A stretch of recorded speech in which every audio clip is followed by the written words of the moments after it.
I'm Honorable Ibrahim Abdi Saney, MP for Wajir North, giving a press statement on recent developments in Wajir North. On 20th of this month, 2 people were abducted by the names Ahmed Omar Mohammed and Muhammad Ali Mohammed, who is under 18, a minor.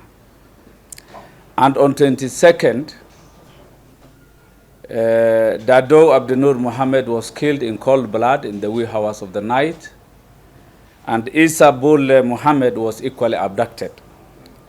So as we speak, 3 people have been abducted and 1 killed.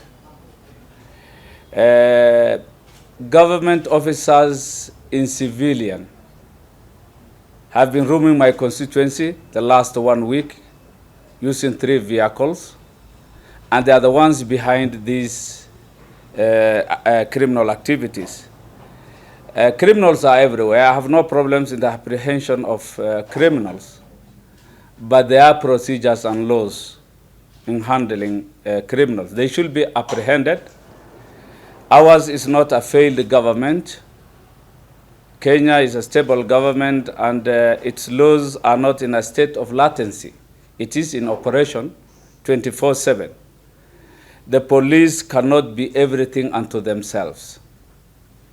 It is interesting that the local police service are as ignorant as the people. They are equally wondering, or they are wondering on what is happening. I've been talking to the local commanders. They are ignorant, but it is the same government agencies in civilian doing this to citizens. Article 25 of our Constitution is very clear that any Kenyan who is suspected of anything has inherent rights, rights that cannot be diminished at any one time. The right not to be tortured in the hands of any government officer or agency, not to be subjected to any kind of inhumane punishment. These are guaranteed rights that cannot be limited at all. The right to a fair trial. My constituents are held incommunicado. Their whereabouts is not known. Their relatives are in grief. Actually, they are being tortured, moved about, and their presence not known to us. So my concern is, why not follow the law? Why not follow the procedures? I belong to a government that has promised there shall never be any extrajudicial killings or abductions. Why should it happen at this level? Comparatively, it is better to have a floating body on River Yala than not finding your next of kin who has just disappeared. At least on River Yala, you can get the body and bury. What we are trying to witness is disappearances, cruel punishments. And I don't know why the law can't be followed. Should they be criminals? We have no problem. They should be taken to courts and be taken through the criminal justice system. If this goes on, we will radicalize communities. We have community structures.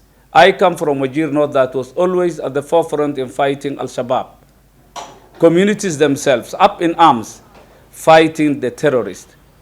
If this shall not be stopped, if this shall continue, if the rights of these Kenyans shall be held in abeyance like that and justice shall not be done, I have a fear that community structures shall equally collapse and terrorists shall have a field day in northern Kenya.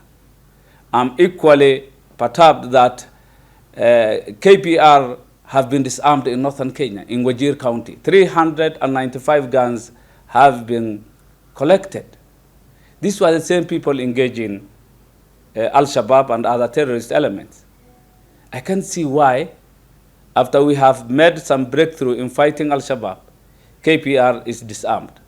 KPR is disarmed, and officers in civilian are roaming about, just behaving like Al-Shabaab. So we are citizens to a state that is trying to abduct, torture, and criminalize citizens. So my appeal is that the government to change strategy. They should not appear as combatants with its citizens. There should be some peaceful engagement, respect for communities. And it's only through that avenue that we will win against terrorists. As of now, I request the government, I ask the government to bring the 3 citizens abducted and be accountable for the killed person in Ajawa. It is upon the government to make sure that the 3 abducted are taken to courts of law, and if they are criminals, they face justice. And should they not, they will be exonerated and they should be set free. And for the killed citizen in Ajawa, we need serious explanation in the circumstances. What did he do? Why did he deserve that? Why was he not taken to court? Why was he killed by the government? So I am in fear myself. I am in fear for my constituency. We have always cooperated, corroborated information with government agencies, a peace-loving constituency, never had any terrorist activities. But from the look of things, something is amiss, and I call upon the government to be accountable and move with speed. In August, 3 vehicles waylaid 2 of my constituents who were traveling to Bute at the junction normally called Bamba on Danaba Gurar Bute Road. Ahmed Omar Mohammed and Muhammad Ali Mohammed, who is a teenager, were abducted. And on 22nd,